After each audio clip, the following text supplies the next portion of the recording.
السلام علیکم۔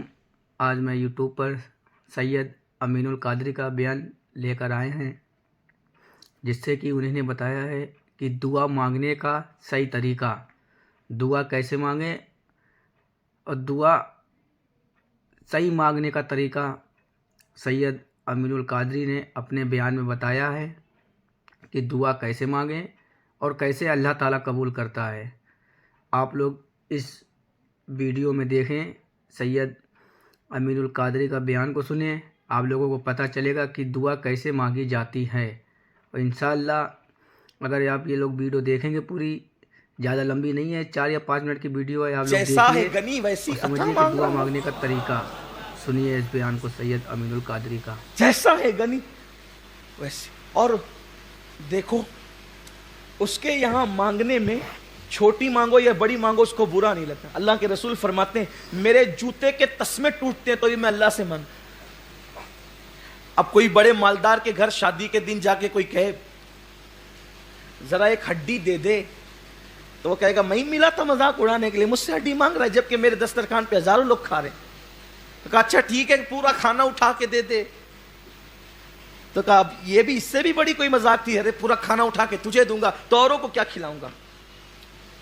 ایک شخص ایک بادشاہ کے پاس گیا، کہنے لگا ایک چونی دے دو۔ تو کہا کہ کم سے کم میری حیثیت تو دیکھی ہوتی، میں بادشاہ ہوں تو مجھ سے چونی مانگ رہا ہے۔ کہا اچھا پوری سلطنت دے دو۔ تو کہا اپنی حیثیت تو دیکھی ہوتی، اپنی ہے، لیکن میرے اللہ کے یہاں یہ نہیں ہے، چونی مانگ یا سلطنت مانگ وہ عطا کرتا، کمی نہیں، گڑ گڑاؤ مانگو۔ ہو دعا کے آداب میں سے آداب ایک ادب یہ ہے کہ دعا کرتے وقت اپنے گناہ بھول جاؤ، اس کے کرم پہ نگاہ رہے، اس کے کرم کو یاد کرو، عنایتوں کو یاد کرو۔ اور دوسری بڑی چیز کہ دل حاضر رہے دعا کرتے۔ یہاں تو حال یہ ہے کہ ربنا آتنا فی الدنیا حسنہ، پوچھو یہ ربنا آتنا کیا ہے؟ کبھی سوچا بھی ربنا آتنا؟ جو دعا مانگو اور دعا میں دل حاضر نہ ہو وہ دعا رد ہے، بلکہ وہ دعا ہے ہی نہیں۔ کم سے کم بندہ جو مانگ رہا ہے وہ تو تجھے پتا ہو کہ تم مانگ کیا رہا ہے۔ یہ رٹو توتے والی دعائیں مقبول نہیں ہیں۔ جب تک دعا کا معنی نہیں سمجھے گا یہ دعا دل سے نکلے گی کیسے؟ دل سے جو بات نکلتی ہے اثر رکھتی ہے، پر نہیں طاقت پرواز مگر رکھتی ہے۔ تو دعا کا تعلق دل سے ہے، وہ دل سے نکلے، معنی ہی پتہ نہیں ہے، دل حاضر ہو، پھر عاجزی ہو، پھر گڑ گڑانا ہو، پھر رونے جیسی صورت ہو، رونا نہیں آتا تو رونے جیسی صورت ہو، اور کامیاب ہے وہ دعا جس میں کم سے کم ایک آنسو نکل جائے۔ منہ بگڑتا ہے اس کی پرواہ نہ کرو، چہرہ کیسا لگتا ہے اس کی پرواہ نہ کرو، ارے لوگوں کو کیا دکھانا ہے، یار دیکھ لے بس، اسی میں ہماری کامیابی ہے۔ میں کیسا لگوں گا؟ تو کیا دعا کرتے وقت آپ نے کوئی شوٹنگ کروانی ہے؟ میں کیسا لگوں گا؟ ارے کیسا بھی لگے گا، قدرت کو پیار آ جائے، صالحین جیسی صورت بنا، آنکھوں میں آنسو لا، عاجزی کر گڑ گڑا، اور پھر دعا میں تکرار بڑی مقبول ہے، یعنی ایک ہی بار کو بار بار ریپیٹ کرو، دے دے دے دے دے دے دے دے دے دے دے دے کا کم سے کم 3 بار تو بول، پھر 5 تک بھی پہنچ، پھر 7 تک بھی پہنچ، اس لیے کہ اور جگہ تکرار کرو تو لوگ کہتے ہیں آگے بول، بور مت کر، لیکن یہاں تکرار کرو تو بڑی پسند آتی ہے، یہاں تکرار پسند آتی ہے، کیونکہ تکرار میں عاجزی بڑھتی جاتی ہے۔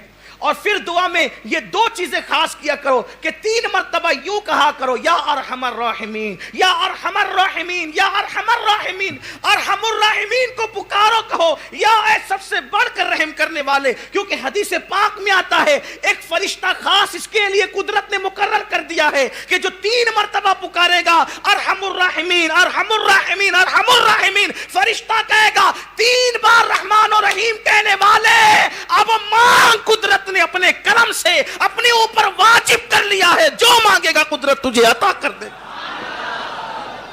5 مرتبہ ربنا کہہ لیا کرو، اس لیے کہ حدیث پاک میں آتا ہے جو 5 بار ربنا کہہ کر مانگے اللہ اس کی دعا کو قبول ہی کرتا ہے۔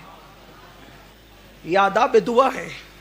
اور پھر اس کے بعد کوشش یہ کیا کرو کہ جب دعا کرو تو اکیلے میں کرو.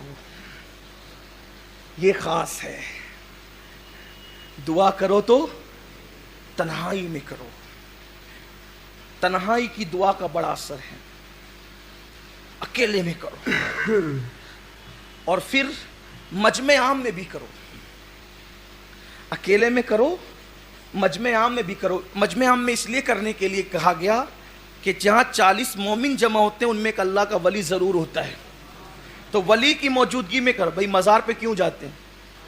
ان رحمت اللہ قریب من المحسنین, اللہ کی رحمت ولیوں کے قریب ہے, محسنوں کے قریب ہے. تو اندر چلا گیا تو وہاں جا کے دعا کرتے ہو کہ ان کی برکت سے دعا قبول ہوگی. تو اوپر بیٹھا ہے تو وہاں بھی کرنا. اور پھر میں کہوں آپ کہیں تو کام نہیں بنتا. سید الانبیاء کہیں جس کے در سے ولایت بٹتی ہے, وہ کہتے ہیں جہاں 40 مومن جمع ہوں وہاں ایک ولی ضرور ہوتا ہے.